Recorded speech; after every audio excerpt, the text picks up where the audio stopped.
그리고 부모님들도 그렇게 생각을 하시는 것 같고요.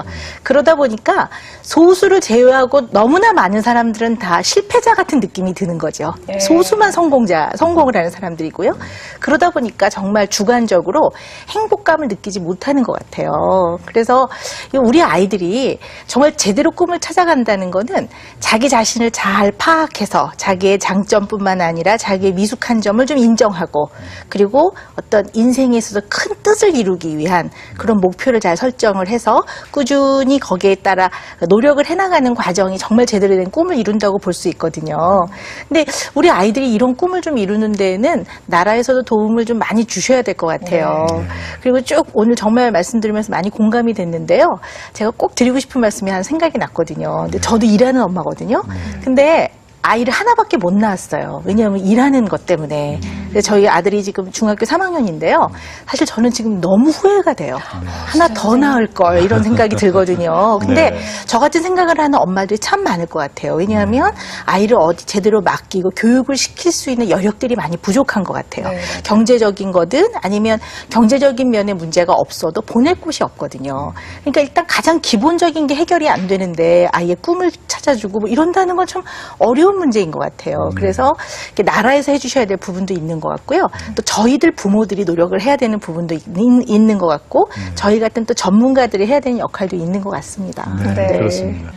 우리나라는 아마 여기 계신 분들은 다 그래도 대학 나오시고 그랬으니까 아이가 만약에 나 예술을 하기 위해서 직업 합격할 거야. 나 예술 뭐 다른 거 하기 위해서 직업 합격할 거야. 그러면은 100% 가라고 하는 분은 많지 않을 것 같습니다. 이게 부모의 심정이거든요. 그래서 우리나라에서는 현실적으로 약간 좀 쉽지 않은 그런 측면도 많이 있습니다. 그래서 그런 측면에서 아이들이 중학교라는 단계에서는 부모가 입장에서는 좀 공부하는 시기라는 인식이 강한데 또 자유학기제라는 통해서 진로나 적성에 이렇게 있다 보면은 아이들의 꿈은 또 고등학교에서 바뀔 수도 있거든요.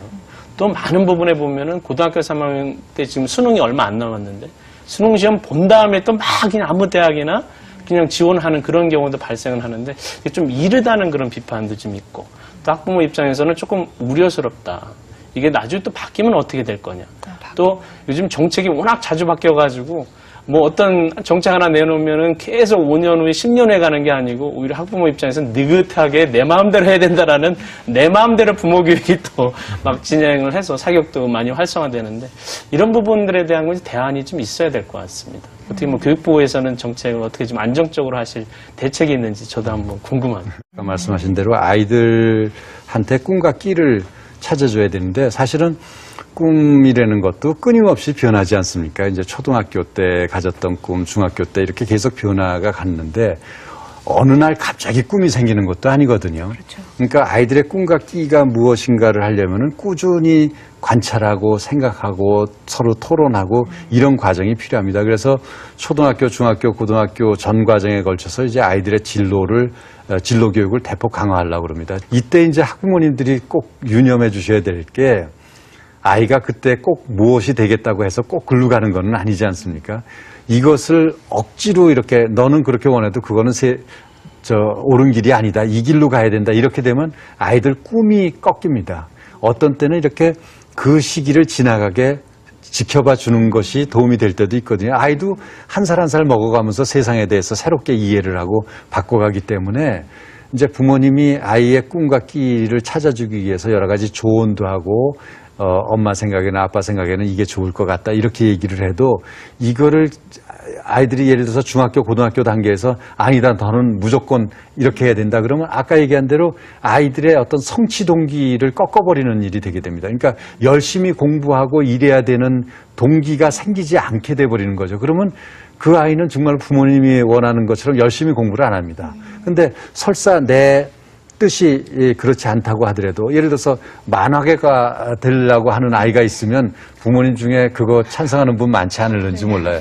근데 정말로 뛰어난 만화가가 되려면 이렇게 그림만 잘 그려야 되는 게 아니라 굉장히 많은 고전을 읽어야 됩니다. 그렇지 않습니까? 책을 많이 읽어야 새로운 그렇게 다른 사람한테 감동을 주는 스토리를 만들어낼 수 있지 책도 안 읽고 그걸 어떻게 합니까? 그러니까 그럼 그 아이가 이제 만화가가 되려는 마음으로 그렇게 많은 책을 읽다 보면 만화가보다도 나는 뭐 영화 감독이 돼야 되겠다든지 아니면 뭐 내가 소설가가 돼야 되겠다든지 아니면 또 그러면서 생각이 바뀌어가지고 부모님이 원하는 그런 직업 쪽으로 바꿀 수가 있는 거거든요. 그래서 중요한 것은 자라나는 아이들한테는 그런 동기를 만들어주는 것이 굉장히 중요하다. 그러려면 아이의 꿈에 대해서 귀 기울여 들어주고 그것을 격려를 해주고 어떤 때는 안타깝더라도 좀 기다려주고 그렇게 하다 보면 저는 분명히 부모님이 원하는 쪽으로 아이들이 잘 커갈 거라고 생각을 합니다.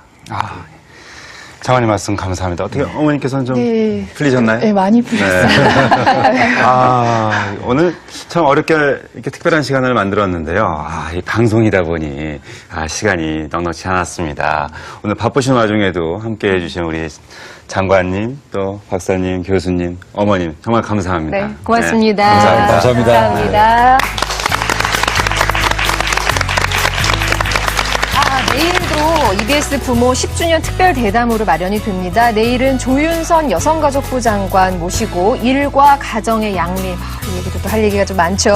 피부에 와닿는 얘기 나눠보도록 하겠습니다. 네, 내일도 많이 기대해 주시고요. 오늘 정말 감사합니다. 고맙습니다.